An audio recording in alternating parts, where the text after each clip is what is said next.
지금 준비한 사진은 현장 사진은 아니고요. 아파트 욕실 이미지입니다. 아마도 현재 지금 국내에 있는 지금 여기 보고 계시는 이미지와 같은 욕실이 통계조사는 없죠. 통계조사는 없는데 아마도 한 70% 이상은 이렇게 생긴 욕실을 쓰고 계시는 분이 매우 많을 거라고 일단 예측은 해봅니다.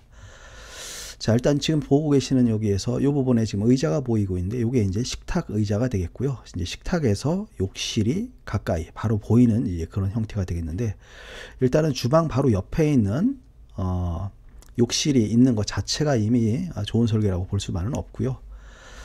설계가 얼만큼 중요한지에 대해서 설명을 좀 드려보려고 합니다. 자, 일단 설계가 이렇게 됐고 이제 이렇게 시공이 마무리가 된 거예요. 자, 근데 어떤 문제가 생기는지 한번 보자고요. 자, 일단 제일 먼저 첫 번째는, 자, 지금 욕실 문을 인스윙이라고 해서 이제 밀고 들어간 상태가 됩니다. 자, 그럼 이걸 왜 인스윙으로 했을까요? 이 부분은 잘못된 부분이 아니에요. 이제 인스윙으로 한 이유는 왜냐면은 지금 여기 보면 욕실에 바닥에 턱이 져 있죠. 여기에다가 지금 요 바닥에 보면 이제 배수가 있고요. 그래서 여기 이제 샤워를 하거나 물을 쓸 때 이게 아웃스윙으로 바깥쪽으로 열리면 물이 튀어서 결국은 이제 바깥쪽으로 흘러버립니다. 자, 그렇기 때문에 일단 인스윙이 있는 것이 되겠고요. 이제 이거는 문제가 되는 부분은 아니고요. 자, 이제 제일 먼저 문제가 되는 부분을 얘기를 해보면 일단 슬리퍼입니다. 슬리퍼. 아니, 슬리퍼가 왜 문제냐? 이런 경우가 있죠. 이런 경우가 있습니다. 슬리퍼를 열고 닫을 때 어떻게 해요? 이 슬리퍼가 걸려가지고 이렇게 문에 꼬이는 경우가 있죠.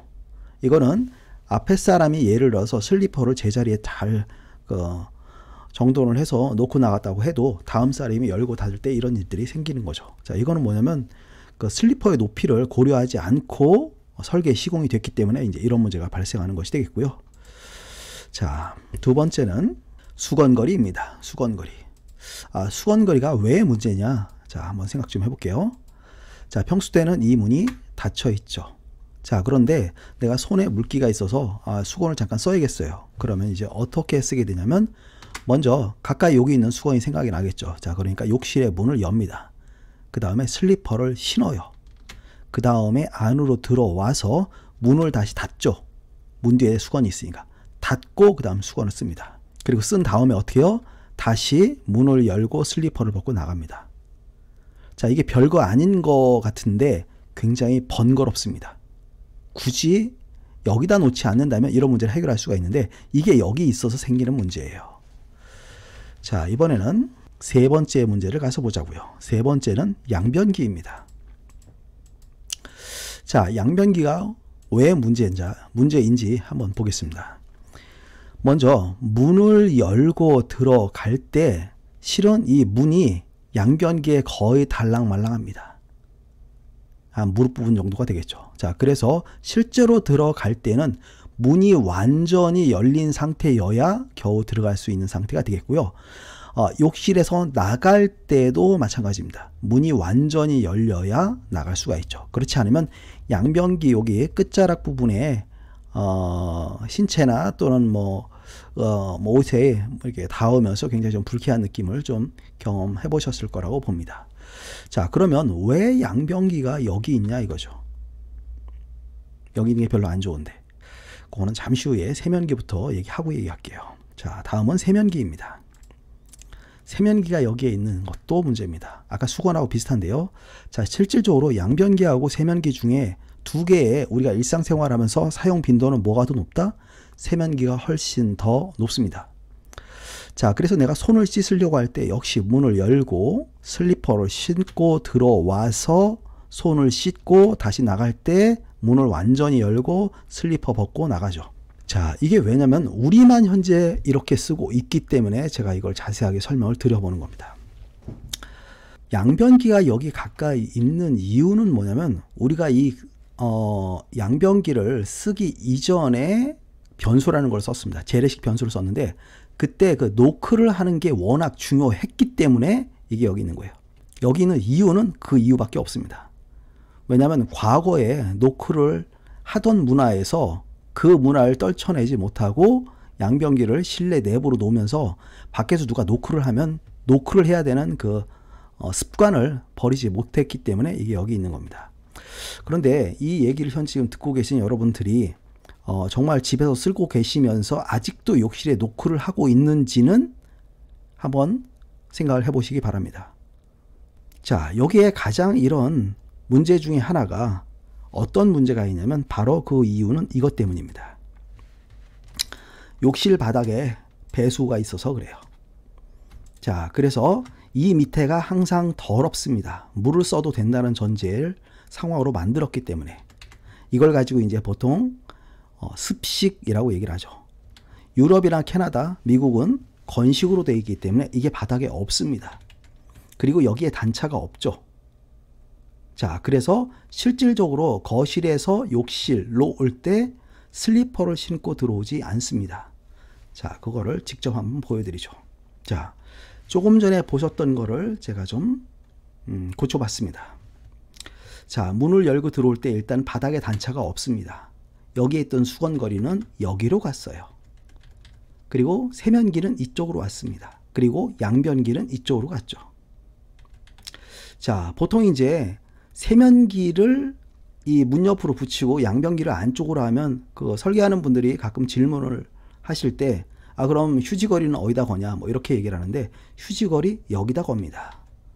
여기다 걸 수 있었던 이유 중에 하나는 뭐냐면 지금 수납이 가능한 요 캐비넷 형태의 세면기를 쓸 수가 있다는 겁니다. 왜? 바닥이 건식이기 때문에 이걸 쓸 수가 있는 거예요. 바닥이 만약 습식이다? 그럼 이걸 쓸 수가 없습니다. 이 바닥이 항상 여기가 지저분하고 세균들이 여기 드슬드슬하니까.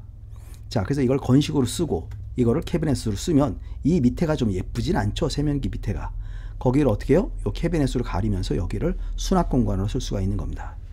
자, 보통 우리가 쓰면서 욕실에 있는 뭐 예를 들어서 휴지나 뭐 세제 이런 것들이 아파트 같은 경우는 베란다에 있는데 실은 그게 잘못된 거예요. 욕실에 필요한 건 다 욕실에 있어야 됩니다. 그래서 욕실도 수납하는 그 공간이 많을수록 좋은 거예요. 자, 그리고 또 하나 보셔야 될 게 여기 보면은 스위치가 있습니다. 스위치가 안쪽으로 있죠. 뭐 유럽 여행을 가거나 미국이나 캐나다를 다녀보신 분은 아니면 가까운 일본을 다녀보신 분은 아실 겁니다. 그들은 스위치가 전부 다 욕실 안쪽에 있어요. 이유는 왜요? 가령 예를 들어서 안쪽에서 샤워를 합니다. 자, 그런데 안에 막 습기가 차는 거예요. 그러면 내가 이제 이 욕실 팬을 틀어야겠죠. 이때 안쪽에서 이게 컨트롤이 된다는 거예요. 자, 그리고 또 하나는 뭐냐면 여기서 내가 막 샤워를 하고 있는데 밖에서 누군가가 불을 꺼버렸어요. 그러면 참 난감하죠. 더더군다나 내 집이 아니고 내가 어떤 뭐 지인의 집을 방문을 했을 때 그 집에서 그런 일이 발생하면 참 이거 체면도 그렇고 소리 지르는 것도 그렇고 참 이게 난감해요. 그래서 이 조절하는 건 다 안쪽에 있는 것이 이게 맞습니다. 근데 간혹 이런 분들이 있어요. 뭐냐면 그래도 바깥쪽에 있는 걸 좋아하는 분들이 있습니다. 그러면 제가 하나 더 권장을 해드릴게요. 안에도 하시고 바깥에도 하십시오. 우리가 보통 이제 계단 쪽에 3로 스위치라는 걸 설치를 하는데 그걸 욕실 쪽에 그렇게 쓰면은 좀 더 편하게 쓸 수가 있겠습니다. 자, 그러면 내가 평소에 여기서 손을 씻고 싶다? 그냥 이렇게 들어오는 거예요. 들어와서 여기서 손을 씻고 수건을 사용하라고 이제 다시 나가는 거죠. 들어올 때 양변기에 걸리거나 그럴 염려는 없습니다. 들어오면서 그냥 바로 들어오면 돼요.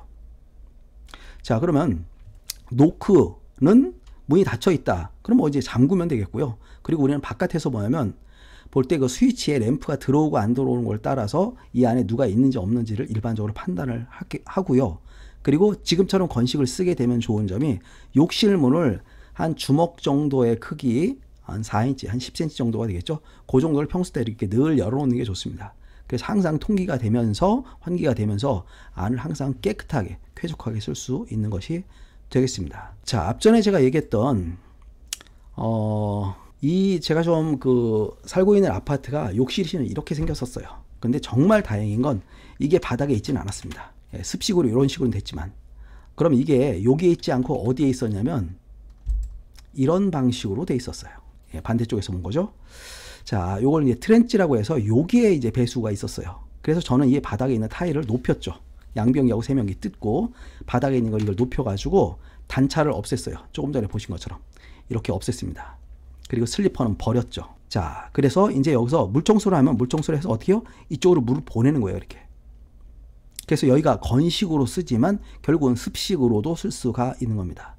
자, 그리고 욕조가 있는데 우리가 보통 욕조의 이 샤워 커튼은 우리가 개발을 한 게 아닙니다. 서양 애들이 개발을 했는데 이게 왜 개발을 했냐면 건식에 쓰기 위해서 개발을 한 거예요. 자, 그렇기 때문에 이 샤워 커튼은 욕조 안으로, 지금 여기 그림에서 보시는 것처럼 욕조 안으로 집어넣고 쓰는 것이 맞는 겁니다. 자, 그런데 지금 여기 같은 경우는 실은 빼놓고 써도 문제가 되지는 않습니다. 여기에 트렌치 배수가 있기 때문에. 어쨌든 이렇게 쓰시면 좋겠고요. 만약 이게 아니고 여기에 샤워 부스가 설치가 된다라고 가정을 할게요. 한 가지 더 얘기하겠습니다. 자, 예를 들어서 보통 이제 머리를 우리가 감는 경우가 있어요. 머리를 감을 때는 여기서 머리를 감는 것이 아닙니다. 머리를 감을 때는 욕조로 와서 여기서 머리를 감는 거예요. 자, 이번에는 요게 이제 욕조가 아니고 샤워부스를 만들 때는 어떻게 하는지 보겠습니다. 샤워부스는 이렇게 합니다. 보시면 중요한 게 여기하고 여기에 단차가 있어요. 여기가 높고 여기가 낮습니다. 단차가 있어요. 그래서 유리문을 달아서 밀고 들어가서 여기서 샤워를 하죠. 이때 트렌치는 이제 여기에 있습니다. 이렇게 해서 여기 샤워부스를 만들어서 쓰시면 되겠고요. 역시 물청소 가능합니다. 여긴 평소에 건식으로 쓰지만 물청소를 써서 이렇게 내리면 여기 항상 물청소가 되겠고요. 이때 여기 유리 칸막이를 바닥에서 한 엄지손가락 정도의 두께 정도를 띄우고 유리 칸막이를 시공하는 것이 좋습니다. 그럼 물이 밑으로 내려가면서 여기는 습식으로 쓰고 여기는 건식으로 쓰는 것이 되겠죠. 그리고 주택에서는 요 샤워 부스와 욕조가 각각 개별로 이렇게 설치를 해 주는 것이 좋고요. 그리고 가급적이면 목조주택에서 2층은 무조건 건식으로 하시기 바랍니다. 그게 건물 구조에도 좋고요, 위생에도 좋고, 그리고 그 어떤 집에 대한 수명을 오랫동안 유지할 수 있는 거에도 굉장히 좋은 방법이 되는 겁니다. 자, 여기서 이제 끝으로 말씀을 드리려고 하는 내용은 바로 이 얘기예요. 자, 처음에 설계를 이렇게 해서 그리면 결국은 이렇게 해서 뭐 수십 년을 살기도 하고 그 살면서 굉장히 매우 불편함을 느끼죠. 자, 이거는 이제 시공해서 바꿀 수 있는 상황이 아니고요. 설계해서 이렇게 그려주면 이렇게 시공을 무조건 해야 되는 거거든요. 제가 이걸 굳이 이렇게 말씀을 드리는 이유는 결국은 설계도 부실이 있다는 얘기입니다. 부실 설계인 거예요. 자, 그래서 건축주도 관심을 잘 갖고 그 설계사무소의 어떤 그 실력이나 이런 걸 이게 꼭 디자인만 가지고 판단을 하기보다는 굉장히 실용적인 설계 인지를 한번 판단을 하셨으면 좋겠고요. 끝으로 참고로 하나만 더 말씀을 드리면 지금 현재는 문이 이쪽에 있습니다. 문이 여기가 있을 때는 여기가 세면기, 여기가 양변기, 그리고 여기를 건식으로 쓰는 것이 좋지만 만약 문의 방향이 이쪽이 아니고 이쪽이라고 가져가자고요. 이쪽에 문이 있어요. 그러면 지금 이 위치가 더 편합니다. 앞으로 집을 짓는데 욕실 설계를 하는데 도움이 됐으면 합니다.